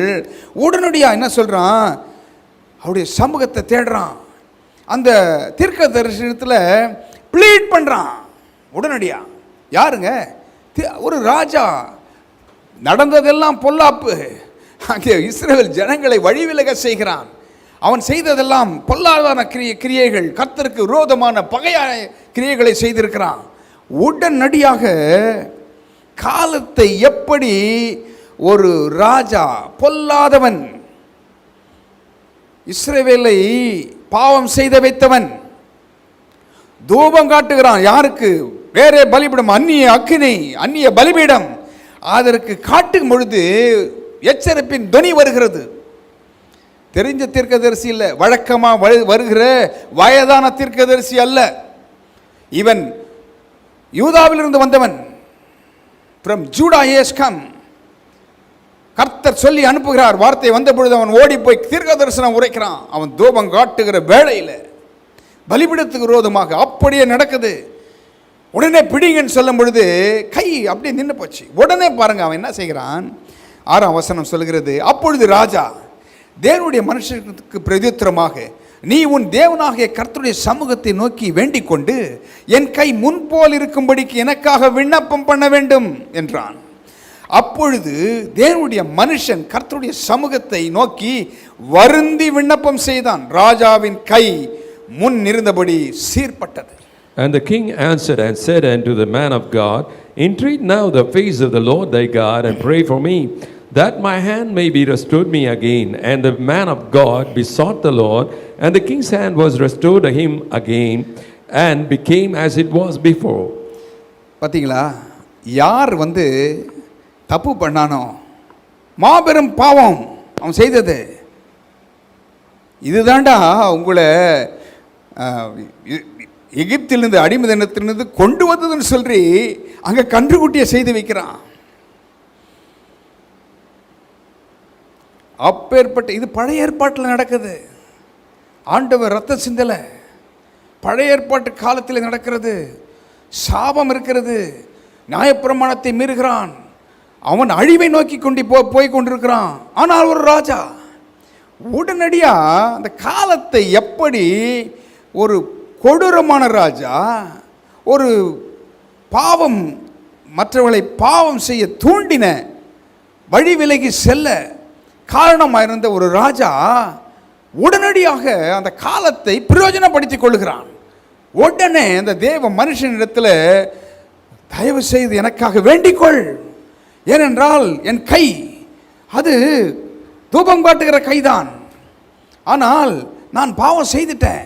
உடனடி ஒரு மனம் திரும்பல், உடனே அவன் அதை காலத்தை பிரயோஜனப்படுத்திக் கொள்கிறான். அப்படி சொன்ன மாத்திரத்தில் தேவ மனுஷன் உடனடியாக தேவனை நோக்கி வருந்தி விண்ணப்பம் பண்ணினானாம். ரொம்ப அவன் மிகவும் வருத்தத்தோடு அந்த மனிதனை, ஆண்டவரே சுகமாக்கும் என்று அவன் விண்ணப்பம் பண்ணினான். அப்போ விண்ணப்பம் பண்ணினதை உடனடியாக அப்படி ஆண்டவர் கேட்கிறார். கேட்டு அவனுக்கு அதே வசனம் போடுங்க, விண்ணப்பம் செய்தான், ராஜாவின் கை முன் இருந்தபடி சீர்பட்டது. என்ன ஒரு ஆப்பர்ச்சுனிட்டி அவனுக்கு கிடைக்குது பாருங்க. அதை யூட்டிலைஸ் பண்ணிட்டான். உடனே சத்துரு எவனை விழுங்கலாமோ என்று வகை தேடி சுற்றி திரிகிறான். தெளிந்த புத்தி நமக்கு வேண்டும். பொல்லாதவன் உடனடியாக மனம் திரும்பி அவன் அந்த கையை சீர்படுத்திட்டோம், இல்லைன்னா அவனுக்கு மரணம். உடனே ஒரு கை இல்லாமல் எப்படி போக முடியும்? அவனால் செய்ய முடியாது, ஒன்றையும் செய்ய முடியாது. அப்பேற்பட்ட நேரத்தில் அவன் அதை பயன்படுத்திக் கொள்கிறான். உடனடியாக ரெஸ்டோர் ஆகுது அவனுடைய கை. அதற்கு பின்பு ராஜபாரம் பண்ணுகிறான். ஆனால் உரைக்கப்பட்ட தீர்க்க தரிசனம் அவன் மகன் மூலமாக நிச்சயம் நடந்தேறி முடிகிறது. அதை நீங்கள் அப்புறம் வாசிக்கலாம், நீங்கள் வாசித்து பார்க்கலாம். எல்லாமே நடக்குது. Everything was fulfilled. ஆனால் சீர்பட்டது. இதே இன்ஸ்டன்ட்டில் இந்த சம்பவத்தை 2 பேர் பார்த்துட்டு இருக்கான். அங்கே ஒரு தீர்க்கதரிசி இருக்கிறான். அதே ஊரில், எரோபியாம் இருந்த ஊர்லேயே தீர்க்கதரிசி இருக்கிறான். இந்த ராஜாவிடத்தில் தீர்க்க தரிசனம் சொல்லுகிறவன். இப்படி சீர்பட்ட உடனே இந்த ராஜாவை படிக்க வேண்டாம், நம்ம போகலாம். அப்படியே இந்த தீர்க்கதரிசியை கூப்பிட்டு சொல்கிறான், நீ வா, உன்னை நான் கனம் பண்ண விரும்புகிறேன். இவன் சொல்லுகிறான் அதற்கு மறு உத்தராக, உன் வீட்டில் பாதி எனக்கு கொடுத்தா கூட அது எனக்கு வேண்டாம். பாதி எனக்கு கொடுத்தாலும் நான் அதை உம்மோடு வருவதும் இல்லை. அது மாத்திரமில்லை, இந்த ஸ்தலத்தில் அப்பம் புசிப்பதும் இல்லை, தண்ணீர் குடிப்பதும் இல்லை. இவன் என்ன கேட்டான் ராஜா? நீ வா, உன்னை கனம் பண்ணுவன் கேட்டான். கனம் பண்ணுவேன்னா வேண்டான்னு சொல்லிட்டு வர வேண்டியது தானே. தேவன் இவனுக்கு ஒரு சீக்கிரட்டை சொல்லி அனுப்புகிறார் இந்த தீர்க்கதரிசிக்கு. டேய், நீ போகிற இடத்துல சாப்பிடக்கூடாது, தண்ணி குடிக்கக்கூடாது, போகிற ரூட்டில் நீ திரும்பி வரக்கூடாது, வேற ரூட் வரணும். இவ்வளோ இன்ஸ்ட்ரக்ஷனை கொடுக்குறார். இது யாருக்கு? அவனுக்கு. ஆனால் இதை ராஜாவிடத்தில் சொல்கிறான். எதை நாம் யார்கிட்ட சொல்கிறோமோ மிக முக்கியம். என்ன பேசணுமோ, என்ன கேள்வி வருதோ அதுக்கு மாத்திரம் பதில் சொல்லணும். நம்ம வெகுளித்தனமாக இருக்கிறோம். நாம் எல்லாவற்றையும் சொல்லிவிடுகிறோம். எல்லாரிடத்திலும் எல்லாம் பேசக்கூடாது. இதில் உலக மனிதர்கள் ரொம்ப வயசாக இருக்கான். அதனால தான் தெளிந்த புத்தி, தே ஹேவ் குட் நாலேஜ். பாருங்கள், அவருடைய ஞானம், அறிவு வித்தியாசமாக இருக்கிறது. நாம் வெகுளித்தனமாக எல்லாத்தையும் போய் சொல்கிறோம். ஏனென்றால் இன்னசென்ட்டாக இருக்கிறோம். பயப்படாதீங்க, அப்படி இருந்தாலும் ஆண்டவர் காப்பாற்றுவார் நம்மளை. ஆனால் இந்த எச்சரிப்பை ஆண்டவர் கொடுக்குறா பாருங்கள். ஒரே இன்ஸ்டன்ட்டில் இவன் எல்லாவற்றையும் அவனிடத்தில் சொல்லிடுறான், ராஜாவிடத்தில். சரி, அங்கிருந்து புறப்படுகிறான். புறப்பட்டு தன்னுடைய வழியை நோக்கி வருகிறான். இதை வழக்கமாக ஒரு தீர்க்கதரிசி அவனிடத்தில் பழக்கமாக இருக்கிறான். அவன் வயதான தீர்க்கதரிசி. அவனுக்கு 2 பிள்ளைகள் இருக்காங்க. அவர்கள் இதை பார்த்து கொண்டிருக்கிறார்கள், கவனித்து கொண்டிருக்கிறார்கள். வீட்டில் போய் சொல்கிறான், இந்த மாதிரி யூதாவிலிருந்து ஒரு தீர்க்கதரிசி வந்தான். அவன் எரோபியாம் தூபம் காட்டுகிற வேலையில் இப்படின்னு சொன்னான், இப்படியெல்லாம் நடந்தது. எல்லாவற்றையும் அவங்க அப்பா கிட்ட போய் சொல்கிறான். உடனடியாக வயதான தீர்க்கதரிசி பாருங்க, யாரை சத்துரு பயன்படுத்துகிறான் பாருங்க.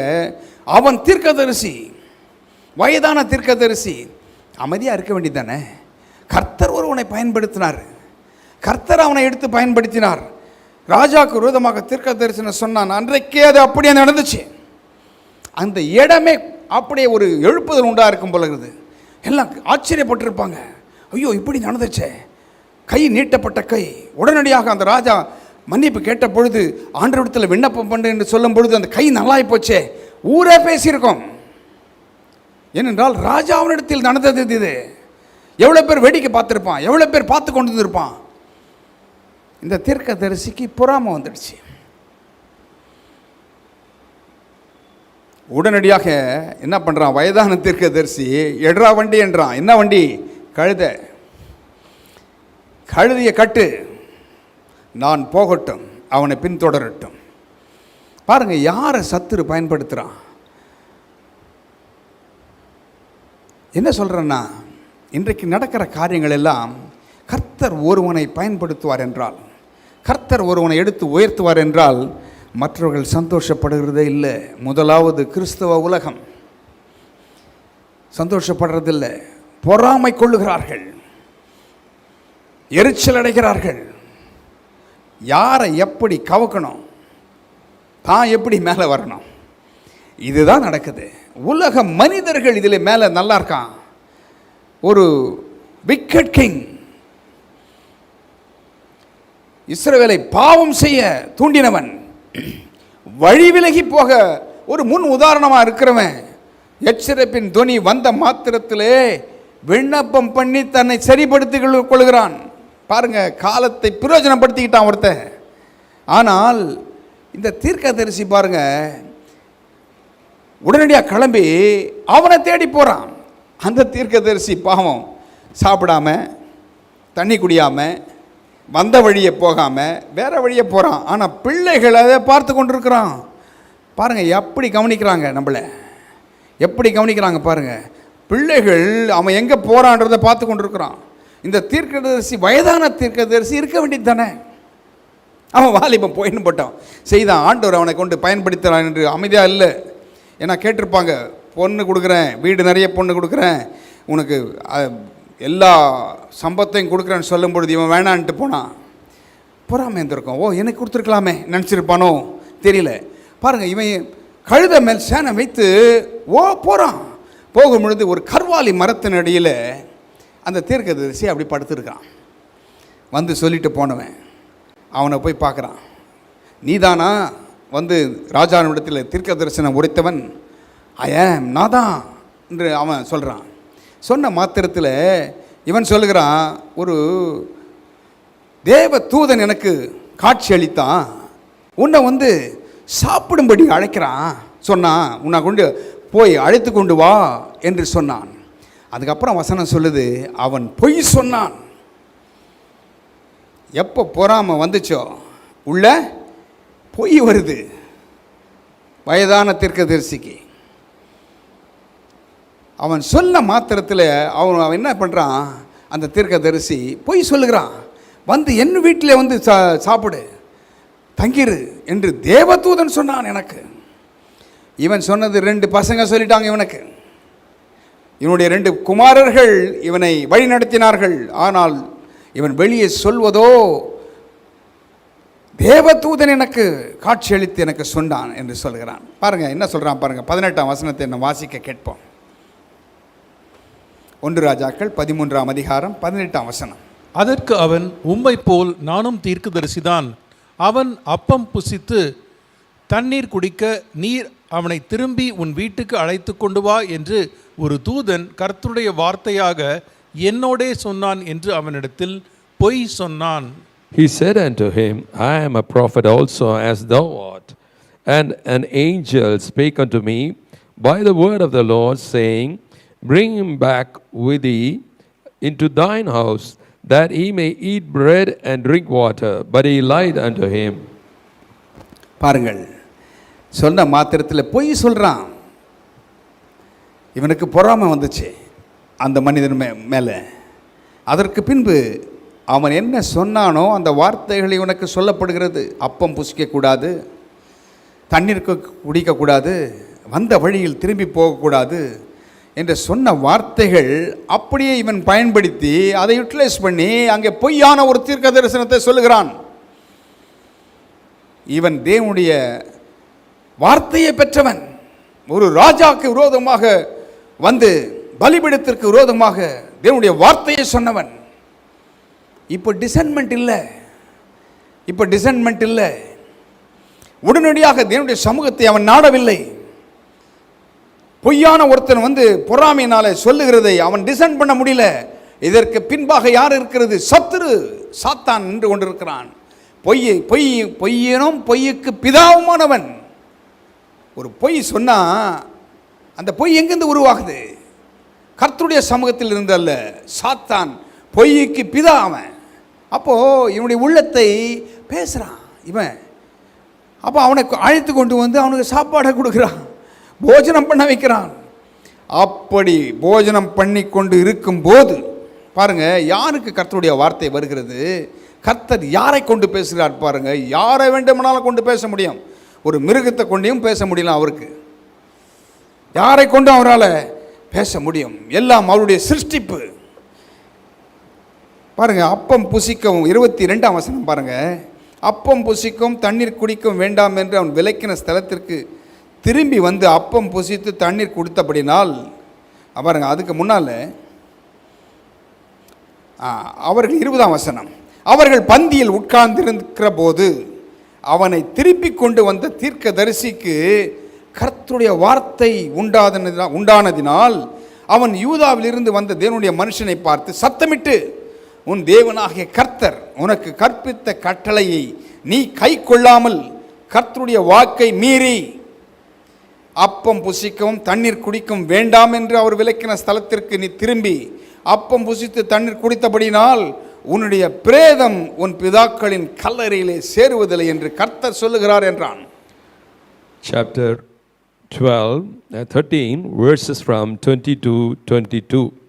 And it came to pass, as they sat at the table, that the word of the Lord came unto the prophet that brought him back. And he cried unto the man of God that came from Judah, saying, Thus saith the Lord, for as much as thou hast disobeyed the mouth of the Lord, and hast not kept the commandment which the Lord thy God commanded thee, but camest back and hast eaten bread and drunk water in the place of which the Lord did say unto thee, Eat no bread and drink no water, thy carcass shall not come unto the sepulchre of thy fathers. தேவனுடைய வார்த்தை எது? மனிதனுடைய வார்த்தை எது? சத்துருவினால் ஏவப்பட்டு பேசுகிற வார்த்தை எது? நாம் புரிந்து கொள்ள வேண்டும் என்றால் நமக்கு ஒரு தெளிந்த புத்தி வேண்டும்.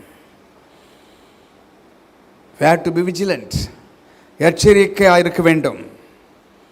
ஏனென்றால் நாம் வாழ்கிற காலங்கள் பொல்லாதவைகளாக இருக்கிறபடியால் காலத்தை பிரயோஜனப்படுத்திக் கொள்ளுங்கள். Redeem the time, because the days are evil. Time is evil. சத்துரு எவனை விழுங்கலாமோ என்று வகை தேடி சுற்றி திரிகிறான் என்று வேதம் சொல்கிறது. அப்போது இந்த எந்த தீர்க்கதரிசி மூலமாக பொய் சொன்னானோ அதே வாயை கொண்டு ஆண்டவர் அவனை குறித்து சொல்லிவிடுகிறார். அப்போ அவனுக்கு தான் டிசைன்மெண்ட் வந்திருக்கணும். Opportunity was given to him. அவனுக்கு ஒரு வாய்ப்பு கொடுக்கப்படுகிறது. அவன் தேவனிடத்தில் கேட்டிருக்க வேண்டும். இவன் கூப்பிடுறானே, இது போலாமா ஆண்டவரே? ஒரு வார்த்தை, கர்த்தருடைய வார்த்தை வரும் என்றால் அதை அவர் மாற்றுறதில்லை. அவர் வணைந்து, அவர் இணங்கி அப்படியே மாற்றிக்கொள்கிறவர் அல்ல. அவர் நேற்றும் இன்றும் என்றும் மாறாதவர்.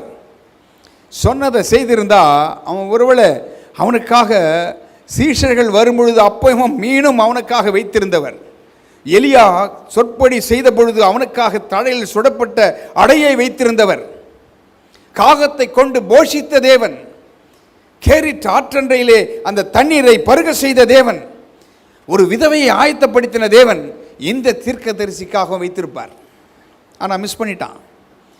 இவனோடு போய் உட்காந்து தீர்க்கதரிசனம் உண்மையாக சொல்கிறான்னு சொல்லி நம்பிட்டான். ஆனால் முடிவோ பரிதாபம். அவன் போகிற வழியிலே ஒரு சிங்கம் எதிர்படுகிறது, கொன்று போடுகிறது, அவனை பீறி போடுகிறது. அவனை சாப்பிடல. கழுதை பக்கத்தில் நிற்கிறது. இந்த தீர்க்கதரிசி போய் தான் அவனை அடக்கம் பண்ணுறான். என்ன பரிதாபம் பாருங்க. அதனால்தான் ஆண்டவர் இந்த இன்ஸ்டன்ட் என்ன கற்றுக் கொடுக்கிறார்? 2 பேருக்கு காலத்தை பிரயோஜனப்படுத்திக் கொள்ளும்படியாக வாய்ப்பை கொடுக்கிறார். ஒருவன் பொல்லாதவன், இஸ்ரவேலை பாவம் செய்ய பண்ணினவன். இப்பேற்பட்டவனை எச்சரிப்பின் துணி வரும்பொழுது நியாயத்தீர்ப்பு இறங்குது அவன் மேலே. உடனடியாக ஒரு மன்னிப்பை கேட்குறான். எந்த தீர்க்கதரிசியின் மூலமாக சாப வார்த்தைகள், கடின வார்த்தைகள் வந்ததோ அதே தீர்க்கதரிசி இடத்துல எனக்காக விண்ணப்பம் பண்ணு. பார்த்தீங்களா, என்ன ஒரு பிரயோஜனப்படுத்திக் கொள்றான். ஆனால் எவன் மூலமாக இந்த தீர்க்க தரிசனம் வந்ததோ, எவனை கொண்டு ஆண்டவர் அந்த வார்த்தைகளை சொன்னாரோ, கர்த்தர் பிள்ளை என்று சொல்லிக் கொண்டானோ, அவன் ஒரு வாய்ப்பு வரும்பொழுது, ஒரு தவறான செய்தி வரும்பொழுது நம்புகிறான். தவறான செய்திகளை நாம் நம்பக்கூடாது. ஏனென்றால் தேவனுடைய ஆவியானவர் நமக்குள்ளாக என்ன சொல்கிறார் அதை தான் நம்பணும். ஒருவரை பற்றி ஒருவர் சொல்லும் பொழுது அப்படி நம்ம எடுத்துக்க முடியாது. ஏனென்றால் தேவன் ஒருவரையும் நியாயம் தீர்ப்பது இல்லை, அவர் தான் நியாயம் தீர்க்கணும். பாவியான ஸ்திரியை கொண்டு வந்து நிறுத்துறாங்க, எல்லாம் கல்லெறிய பார்க்குறாங்க. உங்களில் பாவம் இல்லாதவன் கல்லெறியுங்க என்றார். அப்போது அவர் தான் கல்லெறியணும், அவரே மன்னித்து அனுப்புகிறார், மன்னிக்கிற தேவன். எப்படி ஒரு ஆப்பர்ச்சுனிட்டி வருது, ஒரு இன்ஸ்டன்ஸ்லேருந்து ஆண்டவர் 2 காரியங்களை கற்றுக் கொடுக்கிறார். ஒருவன் பயன்படுத்தி கொண்டான், இன்னொருவன் பயன்படுத்தி கொள்ள தவறிவிட்டான். ஏனென்றால் தெளிந்த புத்தி இல்லை.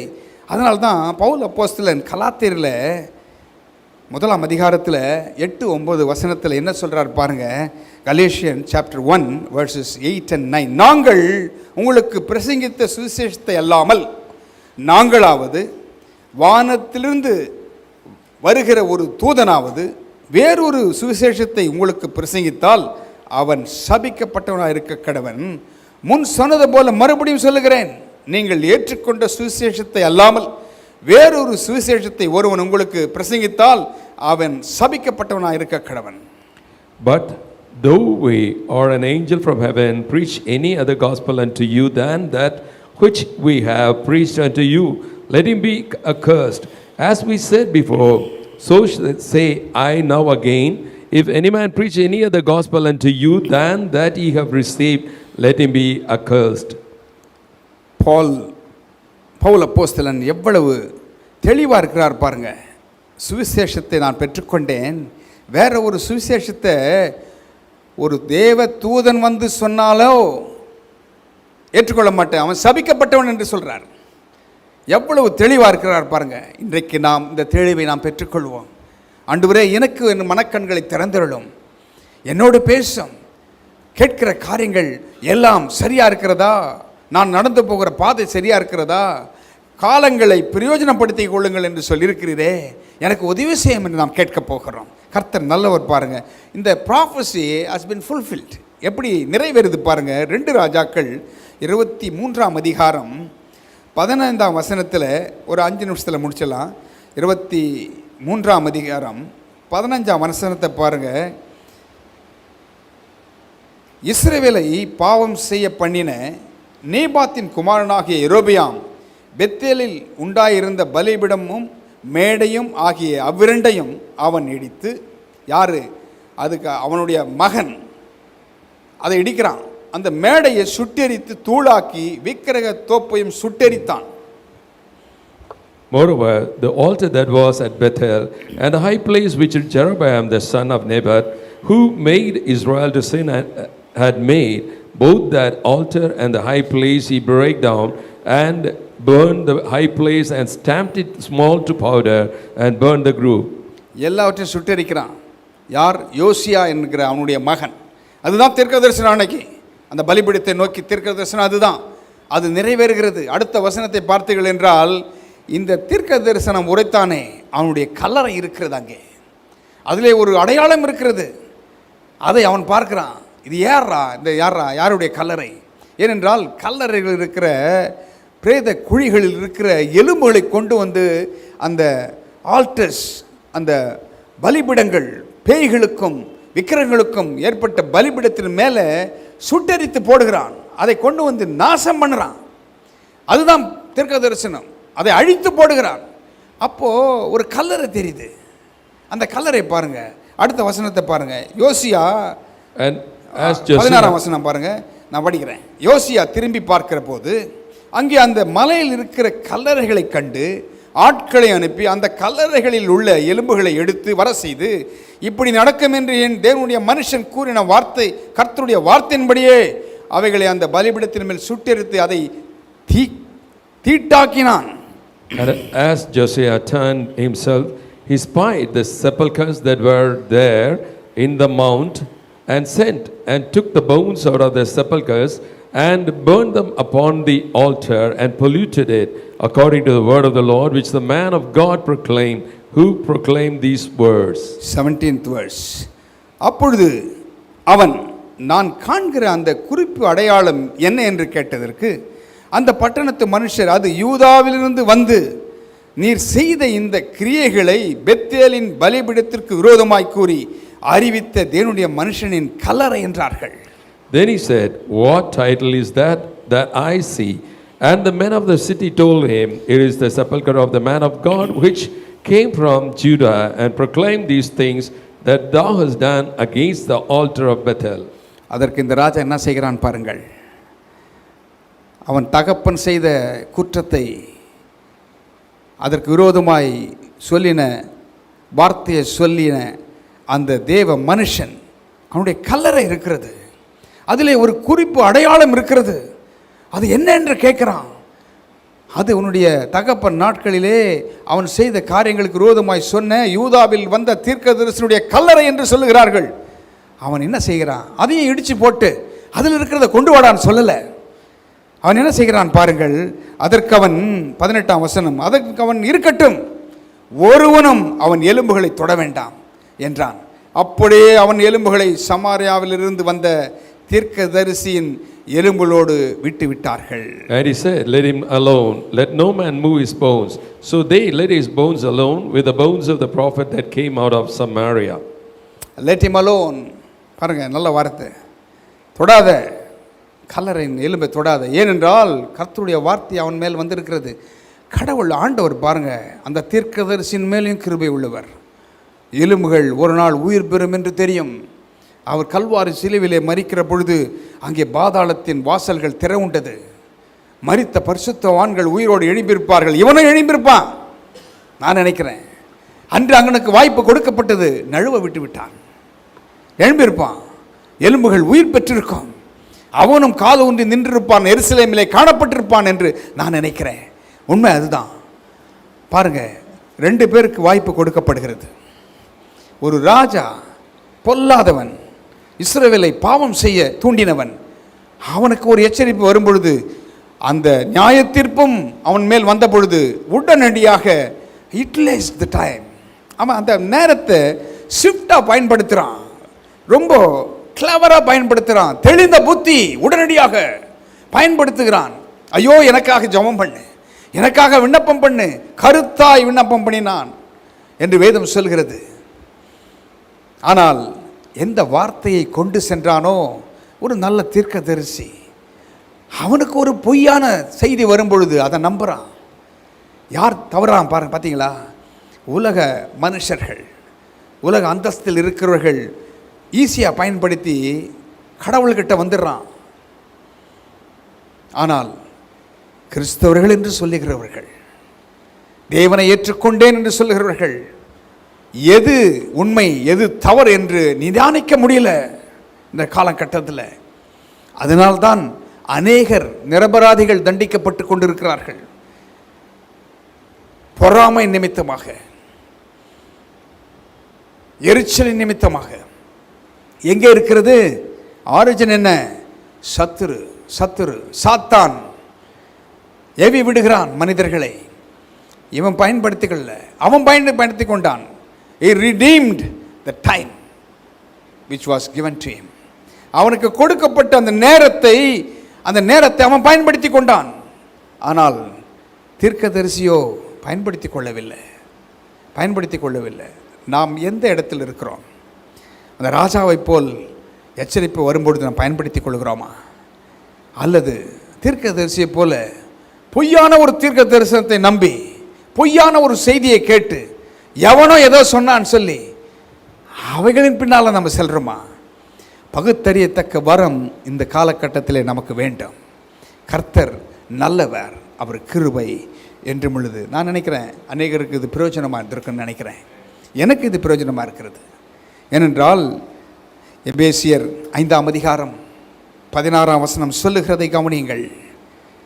எபிஷியன்ஸ் 5:16 நாட்கள் பொல்லாதவைகளானதால் காலத்தை பிரயோஜனப்படுத்திக் கொள்ளுங்கள். redeem the time because the days are evil. காலங்கள் கொடியதாக இருக்குதுங்க. நாம் கடந்து செல்கிற பாதைகள் எல்லாருக்குமே நெருக்கம், எல்லாருக்குமே துன்பங்கள், இல்லை எப்பக்கத்திலும் நெருக்கப்பட்டேன் என்று சொல்லுகிறபடி கர்த்தருடைய பிள்ளைகளை, ஏனென்றால் பேதுரு சொல்லுகிறார், எவனை விழுங்கலாமோ என்று சத்துரு வகை தேடி சுற்றி அலைகிறான். யாரை விழுங்கிறதுக்கு? கர்த்தருடைய பிள்ளைகளை குறிவைக்கிறான். எச்சரிப்பு வரும்பொழுது உலக மனுஷர்கள், பதவியில் இருக்கிறவர்கள், அவர்கள் ஆப்பர்ச்சுனிட்டியை பயன்படுத்தி கொள்கிறான். ஆனால் என் ஜனங்களோ அறிவில்லாமல் சங்காரமாகிறார்கள் என்று வேதம் சொல்கிறது. நாட்களை பயன்படுத்தி கொள்வோம். கொலோசியர் 4:5 அதுதான் சொல்லுது பாருங்க. Colossians chapter 4:5. கொலோசியர் 4ஆம் அதிகாரம் 5ஆம் வசனமும் அதுதான் சொல்கிறது. புறம்பே இருக்கிறவர்களுக்கு முன்பாக ஞானமாய் நடந்து காலத்தை பிரயோஜனப்படுத்திக் கொள்ளுங்கள். Walk in wisdom toward them that are without, redeeming the time. பார்த்தீங்களா? புறம்பே இருக்கிறவர்களுக்கு முன்பாக. யார் புறம்பே இருக்கிறது? நம்மை சுற்றி இருக்கிற மக்கள், உலக மக்கள். அவர்களுக்கு முன்பாக ஞானமாக நடக்கணுமா? நம்ம வெகுளித்தனமாக நடக்கிறோம், பேதைகளாக இருக்கிறோம். இன்றைக்கு ஆண்டவர் நமக்கு ஞானத்தின் ஆவியை கொடுப்பாராக. அவர்களுக்கு முன்பாக ஞானமாய் நடக்க கற்றுக் கொடுப்பாராக. எதை பேச வேண்டும், எதை பேசக்கூடாது என்று கற்றுக் கொடுப்பாராக. நம்முடைய கர்த்தருடைய பிள்ளைகளை உயர செய்வாராக. இழந்ததை மறுபடியும் கொடுப்பாராக. ஏனென்றால் அவர் ஸ்திரப்படுத்தி நிலைநாட்டுகிறவர், சீர்படுத்துகிறவர். பரிசுத்த ஆவியானவர் வரும்பொழுது சீர்படுத்துவார். எது ஒழுங்கின்மை இருக்கிறதோ, எது வெறுமையாக இருக்கிறதோ அவைகளை சீர்படுத்துவார், ஸ்திரப்படுத்துவார், உங்களை நாட்டுவார். அவர் காலூன்றி நிற்க செய்வார். அதுதான் பரிசுத்த ஆவியானுடைய வேலை. ஆண்டவரத்தில் நாம் கேட்க போகிறோம்.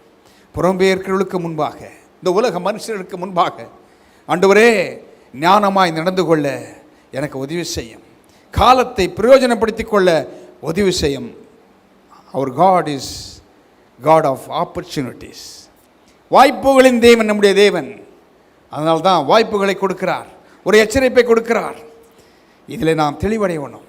கர்த்தர் ஒரே இன்ஸ்டன்ட்லேருந்து 2 காரியங்களை கற்றுக் கொடுத்திருக்கிறார். அவைகளை நாம் கற்றுக்கொள்வோம்.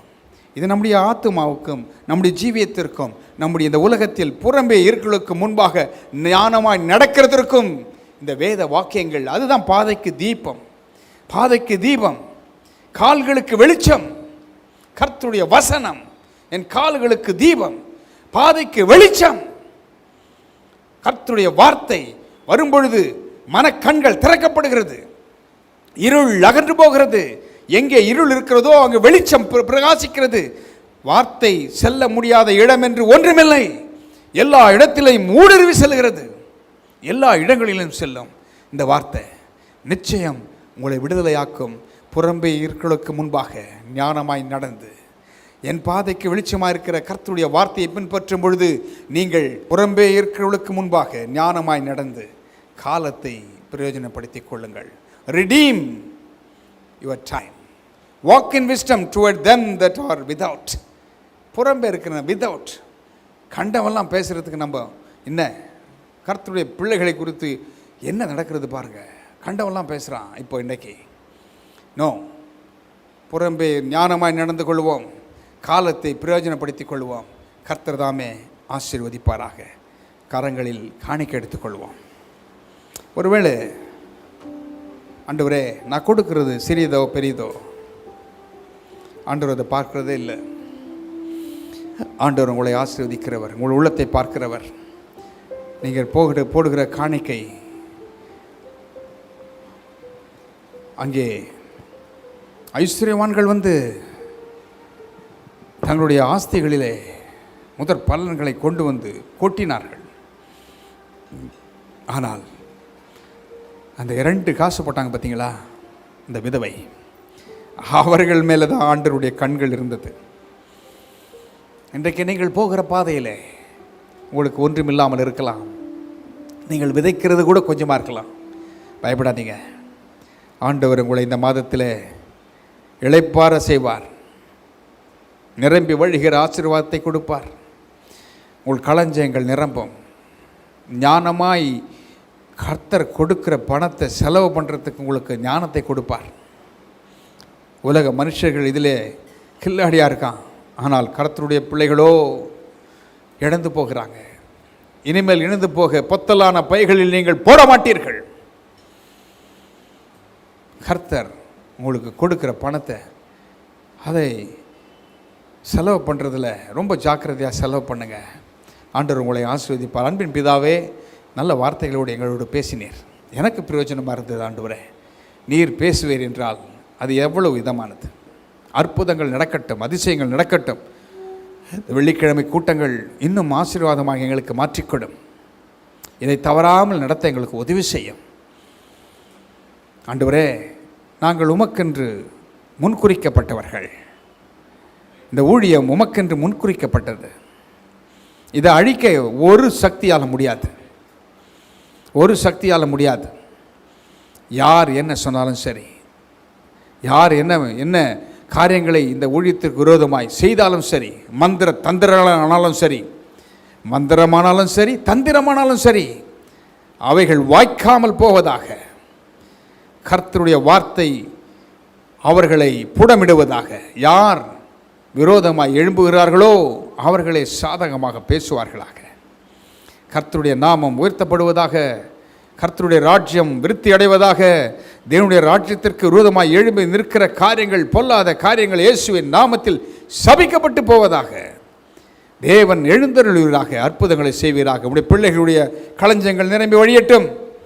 ஒருவராவது ஆண்டவரே, நேரில் பார்க்கிறவர்கள் அநேகர் பார்க்குறாங்களே, அவர்கள் கேட்கப் போகிறாங்களே, அவர்கள் விதைக்கத்தக்கதான திராணியை, மனதை அவர்களுக்கு கொடுக்க வேண்டும் என்று ஜெபிக்கிறோம். அநேக டோனர்ஸ் எழுப்புங்கப்பா. உடைய நாமம் உயர்த்தப்படட்டும். இயேசுவின் நாமத்தில் கேட்கிறோம் நல்ல பிதாவே, ஆமென். ஒரு பாடல் பாடும்பொழுது தேவனுடைய ராஜ்யத்திற்கென்று நீங்கள் உங்கள் விதைகளை விதைக்கலாம்.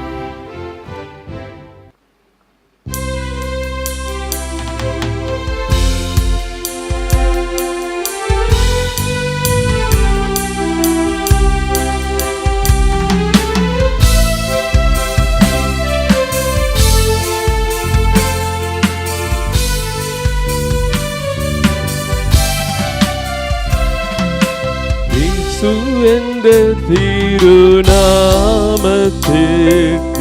எப்போதுமே மிக சோத்திரம்.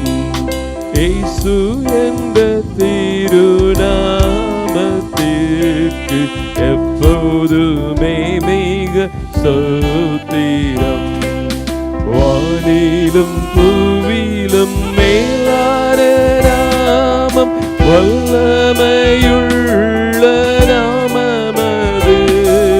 வானிலும் பூவிலும் மேலான நாமம், வல்லமையுள்ள நாமமது. தூயர் சொல்லி துதித்திடும் நாமமது. தூயர் சொல்லி துதித்திடும் நாமமது. இயேசு என்ற திருநாமத்திற்கு எப்போதுமே மிக சோத்திரம். வேதாளம் பாதாளம் யாவையும் ஜெயித்த வீரமுள்ள திருநாமமது. வேதாளம் பாதாளம் யாவையும் ஜெயித்த வீரமுள்ள திருநாமமது. நாமும் வென்றிடுவோம் இந்த நாமத்திலே. நாமும் வென்றிடுவோம் இந்த நாமத்திலே. இயேசு என்ற திருநாமத்திற்கு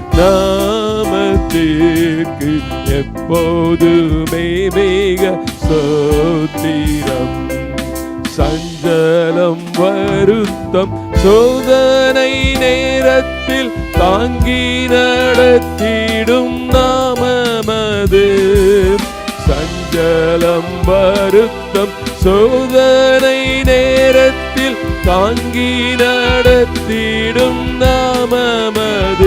தடை முற்றும் அகற்றிடும் நாமமது. தடை முற்றுமாக தேடும் நாமமது. இயேசு என்ற திருநாமத்திற்கு எப்போதுமே மிக ஸ்தோத்திரம்.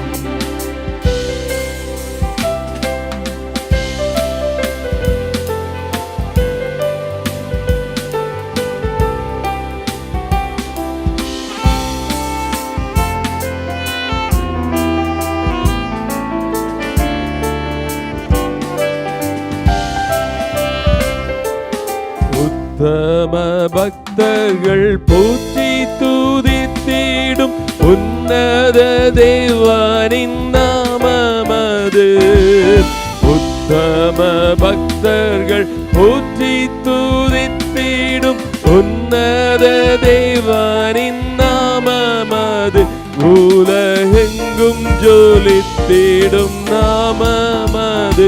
உலகெங்கும் ஜொலித்திடும் நாமமது. இயேசு என்ற திருநாமத்திற்கு எப்போதுமே மிக ஸ்தோத்திரம். இயேசு என்ற திருநாமத்திற்கு எப்போதுமே மிக ஸ்தோத்திரம்.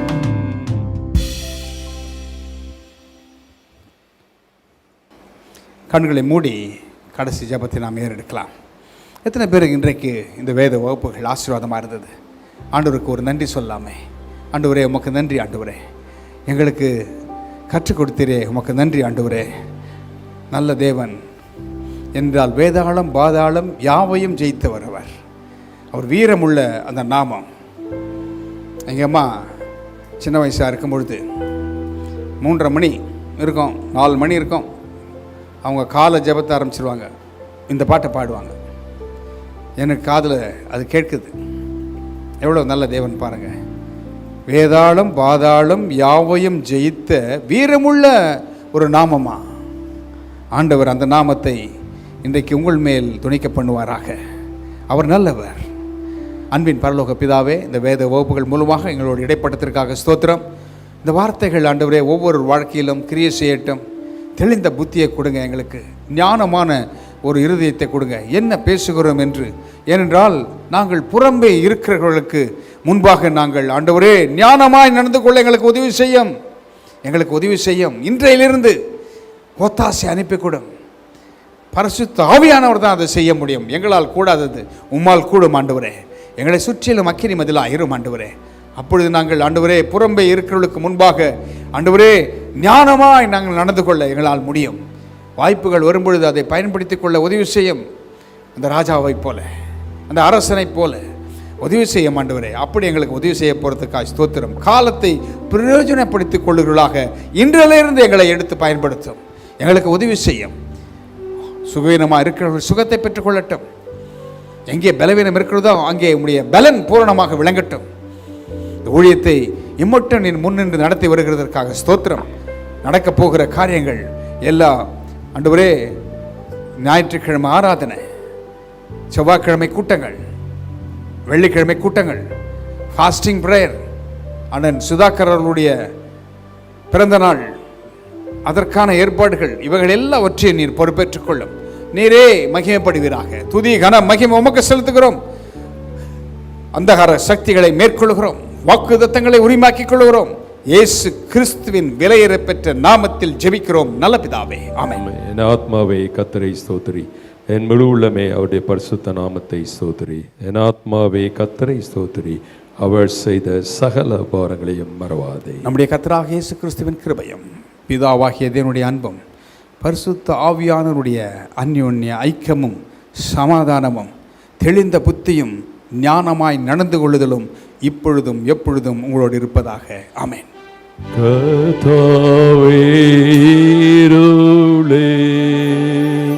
பயங்கள் நீக்கிடும் விழிக்கும் மட்டும் தூதரே காவலிந்திடும்